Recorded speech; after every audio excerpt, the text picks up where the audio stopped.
Ibu dari seorang jenius pernah berkata ini kepada anaknya. Jadi Edison lahir pada tahun 1947 di Ohio. Tapi pada usia 7 tahun dia pindah bersama seluruh keluarganya ke Michigan, sebuah kota yang cukup dingin. Edison adalah anak termuda dari 7 bersaudara. Dia masuk ke sekolah negeri di sana, namun dia hanya bertahan selama 12 minggu. Di minggu ke-12, Thomas pulang ke rumahnya dengan membawa sepucuk surat kecil. Gurunya di sekolah bilang kalau surat ini hanya boleh dibaca oleh ibunya. Jadi Thomas langsung memberikan surat kepada ibunya dan Thomas nggak tahu apa isi dari surat itu. Ibu dari Thomas pun membuka surat itu, kemudian mulai menangis. Thomas pun tentu khawatir. Kenapa, Bu? Apa ada yang salah? Ibunya pun menenangkan dirinya. Thomas, tahu nggak isi surat ini? Katanya kamu adalah seorang jenius. Karena kamu seorang jenius sekolah, kamu tidak bisa lagi mengajari kamu. Ibulah yang akan langsung mengajari kamu. Dan saat itu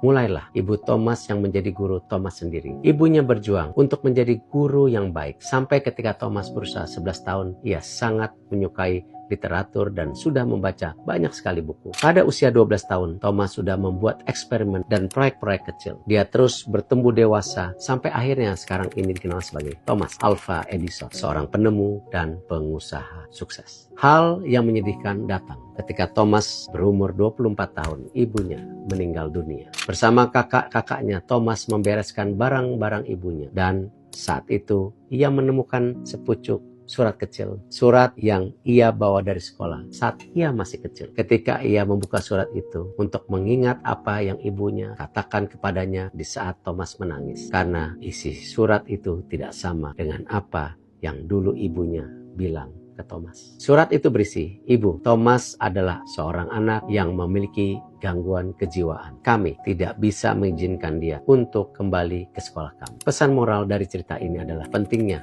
dukungan dari seorang tua, terutama dari seorang ibu dalam menghadapi kesulitan dalam belajar anak-anaknya. Seperti Ibu Edison yang menunjukkan kesabaran dan ketekunan yang luar biasa dalam membimbing putranya. Kalau Ibu Edison menyerah terhadap keadaan pada saat itu, maka tidak akan ada hasil penemuan Edison yang bisa kita rasakan manfaatnya seperti sekarang.